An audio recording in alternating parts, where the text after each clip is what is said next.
नमस्कार दोस्तों, प्रस्तुत करने जा रही हूँ रविंद्रनाथ टैगोर जी की कहानी गूंगी। कन्या का नाम जब सुभाषिणी रखा गया था तब कौन जानता था कि वह गूंगी होगी। इसके पहले उसकी दो बड़ी बहनों के सुकेशिनी और सुहासिनी नाम रखे जा चुके थे। इसी से तुकबंदी मिलाने के हेतु उसके पिता ने छोटी कन्या का नाम रख दिया सुभाषिणी। अब केवल सब उसे सुभा ही कहकर बुलाते हैं। बहुत खोज और खर्च के बाद दोनों बड़ी कन्याओं के हाथ पीले हो चुके हैं और अब छोटी कन्या सुभा माता पिता के हृदय के नीरव बोझ की तरह घर की शोभा बढ़ा रही है।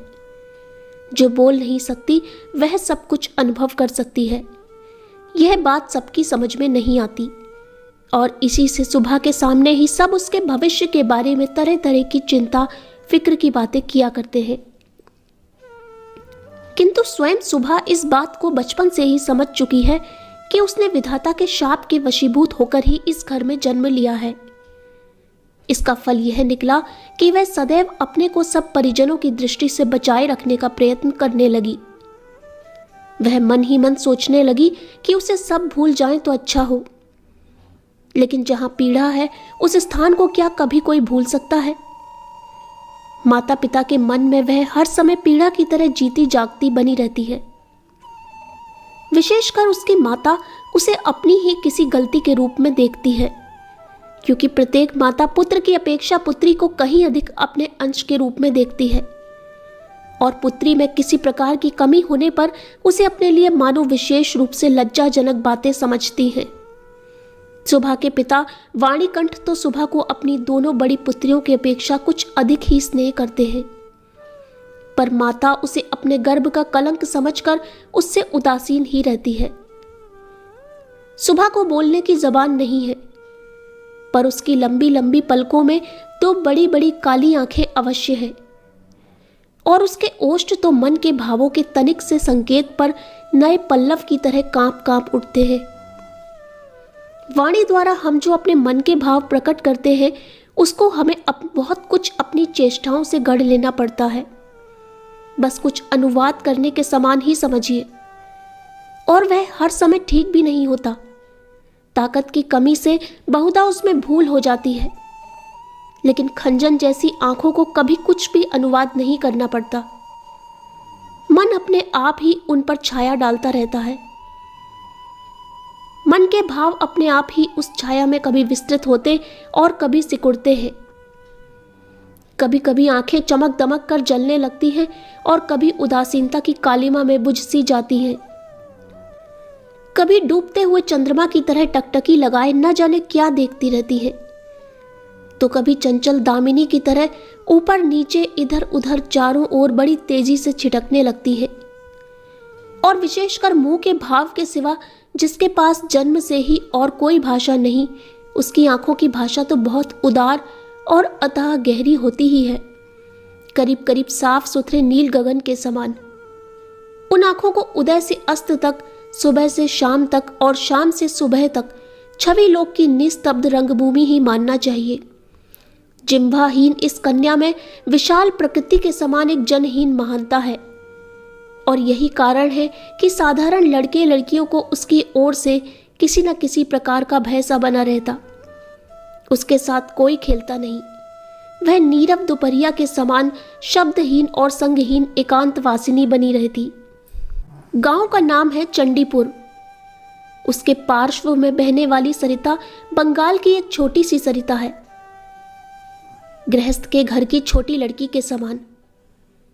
बहुत दूर तक उसका फैलाव नहीं है। उसको तनिक भी आलस्य नहीं। वह अपनी इकहरी देह लिए अपने दोनों छोरों की रक्षा करती हुई अपना काम करती जाती है। दोनों छोरों के ग्रामवासियों के साथ मानो उसका एक न एक संबंध स्थापित हो गया है। दोनों ओर गांव है और वृक्षों के छायादार ऊंचे किनारे हैं, जिनके नीचे से गांव की लक्ष्मी सरिता अपने आप को भूलकर शीघ्रता के साथ कदम बढ़ाती हुई बहुत ही प्रसन्नचित्त असंख्य शुभ कार्यों के लिए चली जा रही है। वाणीकंठ का अपना घर नदी के बिल्कुल एक छोर पर है। उसका खपच्चियों का बेड़ा, ऊंचा छप्पर, गाय घर, भूस का ढेर, आम, कटहल और केलों का बगीचा हर एक नाविक की दृष्टि अपनी ओर आकर्षित करता है। ऐसे घर में आसानी से चलने वाली ऐसी सुख की गृहस्थी में उस गूंगी कन्या पर किसी की दृष्टि पड़ती है या नहीं मालूम नहीं, पर काम धंधों से ज्यों ही उसे तनिक फुर्सत मिलती त्यों ही झट से वह उस नदी के किनारे जा बैठती। प्रकृति अपने पार्श्व में बैठकर उसकी सारी कमी को पूर्ण कर देती है। नदी की स्वर ध्वनि, मनुष्यों का शोर, नाविकों का सुमधुर गान, चिड़ियों का चहचहाना, पेड़ पौधों की मरमर ध्वनि, सब मिलकर चारों ओर के गमनागमन, आंदोलन और कंपन के साथ होकर सागर की उत्ताल तरंगों के समान उस बालिका के चिर स्तब्ध हृदय उपकूल के पार्श्व में आकर मानो टूट फूट सी पड़ती है। प्रकृति के ये अनोखे शब्द और अनोखे गीत, यह भी तो गूंगी की ही भाषा है। बड़ी बड़ी आंखों और उसमें भी बड़ी पलकों वाली सुभाषिणी की जो भाषा है, उसी का मानो वह विश्वव्यापी फैलाव है, जिसमें झिंगुरों की झिनझिन ध्वनि से गूंजती हुई तृणभूमि से लेकर शब्दातीत नक्षत्र लोक तक केवल इंगित, संगीत, क्रंदन और उच्छ्वासें भरी पड़ी हैं। और दोपहरिया को नाविक और मछुए खाने के लिए अपने अपने घर जाते, गृहस्थ और पक्षी आराम करते, पार उतारने वाली नौका बंद पड़ी रहती, जन समाज अपने सारे काम धंधों के बीच में रुककर सहसा भयानक निर्जन मूर्ति धारण करता।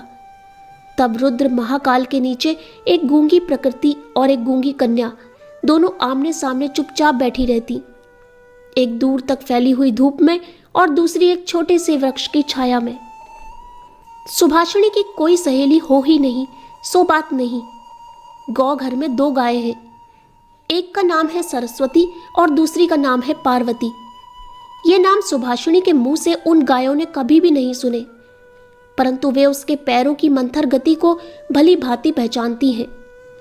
सुभाषिणी का बिना बातों का ऐसा करुण स्वर है जिसका अर्थ वे भाषा की अपेक्षा कहीं अधिक सरलता से समझ जाती है। वह कभी उन पर लाड़ करती, कभी डांटती और कभी प्रार्थना का भाव दर्शाकर उन्हें मनाती, और इन बातों को उसकी सारों और पारों इंसान से कहीं अधिक और भली भांति समझ जाती हैं। सुभाषिणी गौ घर में घुसकर अपनी दोनों बाहों से जब सारों की गर्दन पकड़कर उसके कान के पास अपनी कनपटी रगड़ती है, तब पारो स्नेह की दृष्टि से उसकी ओर निहारती हुई उसके शरीर को चाटने लगती है। सुभाषिणी दिन भर में कम से कम 2-3 बार तो नियम से गौ घर में जाया करती। इसके सिवा अनियमित आना जाना भी बना रहता। घर में जिस दिन वह कोई सख्त बात सुनती, उस दिन उसका समय अपनी गूंगी सखियों के पास बीतता। सुभाषिणी की सहनशील और विषाद शांत चितवन को देखकर वे न जाने कैसी एक अन्य अनुमान शक्ति में उसकी मर्म वेदना को समझ जाती और उसकी देह से सटकर धीरे धीरे उसकी बाहों पर सींग घिस घिस कर अपनी मौन आकुलता से उसको धैर्य बंधाने का प्रयत्न करती। इसके सिवा एक बकरी और एक बिल्ली का बच्चा भी था। उनके साथ सुभाषिणी की गहरी मित्रता तो नहीं थी, फिर भी वे उससे बहुत प्यार रखते और कहने के अनुसार चलते। बिल्ली का बच्चा चाहे दिन हो या रात, जब तब सुभाषिणी की गर्म गोद पर बिना किसी संकोच के अपना हक जमा लेता और सुख की नींद सोने की तैयारी करता। और सुभाषिणी जब उसकी गर्दन और पीठ पर अपनी कोमल उंगलियां फेरती, तब तो वह ऐसे आंतरिक भाव दर्शाने लगता मानो उसको नींद में खास सहायता मिल रही है। ऊंची श्रेणी के प्राणियों में सुभाषिणी को और भी एक मित्र मिल गया था, किंतु उसके साथ उसका ठीक कैसा संबंध था इसकी पक्की खबर बताना मुश्किल है, क्योंकि उसके बोलने की जिह्वा है और वह गूंगी है, अतः दोनों की भाषा एक नहीं थी। वह था गुसाइयों का छोटा लड़का प्रताप। प्रताप बिल्कुल आलसी और निकम्मा था। उसके माता पिता ने बड़े प्रयत्नों के उपरांत इस बात की आशा तो बिल्कुल छोड़ दी थी कि वह कोई काम काज करके घर गृहस्थी की कुछ सहायता करेगा। निकम्मों के लिए एक बड़ा सुविधा यह है कि परिजन उन पर बेशक नाराज रहे, पर बाहरी जनों के लिए वे प्रायः स्नेह पात्र होते हैं। कारण किसी विशेष काम में न फंसे रहने से वे सरकारी मिल्कियत से बन जाते हैं। नगरों में जैसे घर के पार्श्व में या कुछ दूर पर एक आध सरकारी बगीचे का रहना आवश्यक है, वैसे ही गांवों में 2-4 निठल्ले निकम्मे सरकारी इंसानों का रहना आवश्यक है। काम धंधों में, हास परिहास में, और वे जहां कहीं भी एक आध की कमी देखी, वहीं वे चट से हाथ के पास ही मिल जाते हैं। प्रताप की विशेष रुचि एक ही है, वह है मछली पकड़ना। इससे उसका बहुत सा समय आसानी के साथ कट जाता है। तीसरे पहर सरिता के तीर पर बहुधा वह इस काम में तल्लीन दिखाई देता है और इसी बहाने सुभाषिणी से उसकी भेंट हुआ करती। चाहे किसी भी काम में हो, पार्श्व में एक हमजोली मिलने मात्र से ही प्रताप का हृदय खुशी से नाच उठता। मछली के शिकार में मौन साथी ही सबसे श्रेयस्कर माना जाता है। अतः प्रताप सुभाषिणी की खूबी को जानता है और कद्र करता है। यही कारण है कि और सब तो सुभाषिणी को सुभा कहते, किंतु प्रताप उसमें और भी स्नेह भरकर सुभा को सू कहकर पुकारता। सुभाषिणी इमली के वृक्ष के नीचे बैठी रहती और प्रताप पास ही जमीन पर बैठा हुआ सरिता जल में कांटा डालकर उसी की ओर निहारता रहता। प्रताप के लिए उसकी ओर से हर रोज एक पान का बीड़ा बंधा हुआ था और उसे स्वयं वह अपने हाथ से लगाकर लाती। और शायद बहुत देर तक बैठे बैठे देखते देखते उसकी इच्छा होती कि वह प्रताप की कोई विशेष सहायता करे, उसके किसी काम में सहारा दे। उसके ऐसा मन में आता कि किसी प्रकार वह यह बता दे कि संसार में वह भी एक कम आवश्यक व्यक्ति नहीं, लेकिन उसके पास ना तो कुछ करने को था और वह ना कुछ कर ही सकती थी। तब वह मन ही मन भगवान से ऐसी अलौकिक शक्ति के लिए विनती करती कि जिससे वह जादू मंत्र से चट से ऐसा कोई चमत्कार दिखा सके जिसे देखकर प्रताप दंग रह जाए और कहने लगे, अच्छा सू में यह करामात, मुझे क्या पता था। मान लो सुभाषिणी यदि जल परी होती और धीरे धीरे जल में से निकलकर सर्प के माथे की मणि घाट पर रख देती और प्रताप अपने उस छोटे से धंधे को छोड़कर मणि को पाकर जल में डुबकी लगाता और पाताल में पहुंचकर देखता कि रजत प्रासाद में स्वर्ण जड़ित शैया पर कौन बैठी है, और आश्चर्य से मुंह खोलकर कहता, अरे यह तो अपनी वाणीकंठ के घर की वही गूंगी छोटी कन्या है, सू। मेरी सू आज मणियों से जटित गंभीर निस्तब्ध पातालपुरी की एकमात्र जलपरी बनी बैठी है। तो क्या यह तो बात हो ही नहीं सकती? क्या यह नितांत असंभव ही है? वास्तव में कुछ भी असंभव नहीं, लेकिन फिर भी सुप्रजा शून्य पातालपुरी के राजघराने में जन्म न लेकर वाणीकंठ के घर पैदा हुई है, और इसलिए वह आज गुसाइयों के घर के लड़के प्रताप को किसी प्रकार के आश्चर्य से अचंभित नहीं कर सकती। सुभाषिणी की अवस्था दिन प्रतिदिन बढ़ती ही जा रही है। धीरे धीरे मानो वह अपने आप को अनुभव कर रही है, मानो किसी एक पूर्णिमा को किसी सागर से एक ज्वार सा आकर उसके अंतराल को किसी एक नवीन अनिर्वचनीय चेतना शक्ति से भर भर देता है। अब मानो वह अपने आप को देख रही है, अपने विषय में कुछ सोच रही है, कुछ पूछ रही है, लेकिन कुछ समझ नहीं पाती। पूर्णिमा की गाढ़ी रात्रि में उसने एक दिन धीरे से कक्ष के झरोखे को खोलकर भय त्रस्तावस्था में मुंह निकालकर बाहर की ओर देखा कि संपूर्ण प्रकृति भी उसके समान सोती हुई दुनिया पर अकेली बैठी हुई जाग रही है। वह भी यौवन के उन्माद से, आनंद से, विषाद से, असीम नीरवता की अंतिम परिधि तक, यहां तक कि उसे भी पार करके चुपचाप स्थिर बैठी है। एक शब्द भी उसके मुख से नहीं निकल रहा है, मानो इस स्थिर निस्तब्ध प्रकृति के एक छोर पर उससे भी स्थिर और उससे भी निस्तब्ध एक भोली लड़की खड़ी हो।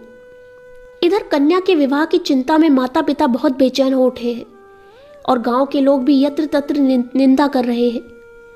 यहां तक कि जाति विच्छेद कर देने की भी अफवाह उड़ी हुई है। वाणीकंठ की आर्थिक दशा वैसे अच्छी है, खाते पीते आराम से है, और इसी कारण इनके शत्रुओं की भी गिनती नहीं है। स्त्री पुरुषों में इस बात पर बहुत कुछ सलाह मशविरा हुआ।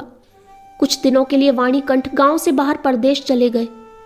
अंत में एक दिन घर लौटकर पत्नी से बोले, चलो कलकत्ते चले। कलकत्ता गमन की तैयारियां पूरे जोर शोर से होने लगी। कोहरे से ढके हुए सवेरे के समान सुबह का सारा अंतःकरण अश्रुओं की भाप से ऊपर तक भर आया। भावी आशंका से भयभीत होकर वह कुछ दिनों में मूक पशु की तरह लगातार अपने माता पिता के साथ रहती और अपने बड़े बड़े नेत्रों से उनके मुख की ओर देखकर मानो कुछ समझने का प्रयत्न किया करती, पर वे उसे कोई भी बात समझाकर बताते ही नहीं थे। इसी बीच में एक दिन तीसरे पहर तट के समीप मछली का शिकार करते हुए प्रताप ने हंसते हंसते पूछा, क्यों रिसू, मैंने सुना है कि तेरे लिए वर मिल गया है, तू विवाह करने कलकत्ता जा रही है। देखना कहीं हम लोगों को भूल मत जाना। इतना कहकर वह जल की ओर निहारने लगा। तीर से घायल हिरणी जैसे शिकारी की ओर ताकती हुई और आंखों ही आंखों में वेदना प्रकट करती हुई कहती रहती है, मैंने तुम्हारा क्या बिगाड़ा था। सुबह ने लगभग वैसे ही प्रताप की ओर देखा। उस दिन वह वृक्ष के नीचे नहीं बैठी। वाणीकंठ जब बिस्तर से उठकर धूम्रपान कर रहे थे, सुबह उनके चरणों के पास बैठकर उनके मुख की ओर देखती हुई रोने लगी। अंत में बेटी को ढाढ़स और सांत्वना देते हुए पिता के सूखे हुए कपोलों पर अश्रु की 2 बूंदें ढुलक पड़ी। कल कलकत्ता जाने का शुभ मुहूर्त है। सुबह ग्वाल घर में अपनी चिर संगिनियों से विदा लेने के लिए गई। उन्हें अपने हाथ से खिलाकर गले में बांह डालकर वह अपनी दोनों आंखों से खूब जी भर के उनसे बातें करने लगी। उसके दोनों नेत्र अश्रुओं के बांध को ना रोक सके। उस दिन शुक्ला द्वादशी की रात थी। सुबह अपनी कोठरी में से निकलकर उसी जाने पहचाने सरिता तट के कच्चे घाट के पास घास पर औंधी लेट गई, मानो वह अपनी और अपनी गूंगी जाति की पृथ्वी माता से अपनी दोनों बाहों को लिपटा कर कहना चाहती है, तू मुझे कहीं के लिए मत विदा कर मां, मेरे समान तू मुझे अपनी बाहों से पकड़े रख, कहीं मत विदा कर। कलकत्ता के एक किराए के मकान में एक दिन सुबह की माता ने उसे वस्त्रों से खूब सजा दिया, कसकर उसका जूड़ा बांध दिया, उसमें जरी का फीता लपेट दिया, आभूषणों से लाद कर उसके स्वाभाविक सौंदर्य को भरसक मिटा दिया। सुबह के दोनों नेत्र अश्रुओं से गीले थे। नेत्र कहीं सूख न जाएं, इस भय से माता ने उसे बहुत समझाया बुझाया और अंत में फटकारा भी, पर अश्रुओं ने फटकार की कोई परवाह न की। उस दिन कई मित्रों के साथ वह कन्या को देखने के लिए आया। कन्या के माता पिता चिंतित, शंकित और भयभीत हो उठे, मानो देवता स्वयं अपनी बलि के पशुओं को देखने आए हों। अंदर से बहुत डांट फटकार बताकर कन्या के अश्रुओं की धारा को और भी तीव्र रूप देकर उसे निरीक्षकों के सम्मुख भेज दिया। निरीक्षकों ने बहुत देर तक देखभाल के उपरांत कहा, ऐसी कोई बुरी भी नहीं है। विशेषकर कन्या के अश्रुओं को देखकर वे समझ गए कि इसके हृदय में कुछ दर्द भी है, और फिर हिसाब लगाकर देखा कि जो हृदय आज माता पिता के बिछोह की बात सोचकर इस प्रकार द्रवित हो रहा है, अंत में कल उन्हीं के काम वह आएगा। सीप के मोती के समान कन्या के आंसुओं की बूंदें उसका मूल्य बढ़ाने लगी। उसकी ओर से और किसी को कुछ कहना ही नहीं पड़ा। पात्र देखकर खूब अच्छे मुहूर्त में सुबह का विवाह संस्कार हो गया। गूंगी कन्या को दूसरों के हाथ सौंपकर माता पिता अपने घर लौट आए, और तब कहीं उनकी जाति और परलोक की रक्षा हो सकी। सुबह का पति पछां की ओर नौकरी करता है। विवाह के उपरांत शीघ्र ही वह पत्नी को लेकर नौकरी पर चला गया। 1 सप्ताह के अंदर ससुराल के सब लोग समझ गए कि बहू गूंगी है, पर इतना किसी ने ना समझा कि इसमें उसका अपना कोई दोष नहीं। उसने किसी के साथ विश्वासघात नहीं किया है। उसके नेत्रों ने सभी बातें कह दी थीं, किंतु कोई उसे समझ ना सका। अब वह चारों ओर निहारती रहती है।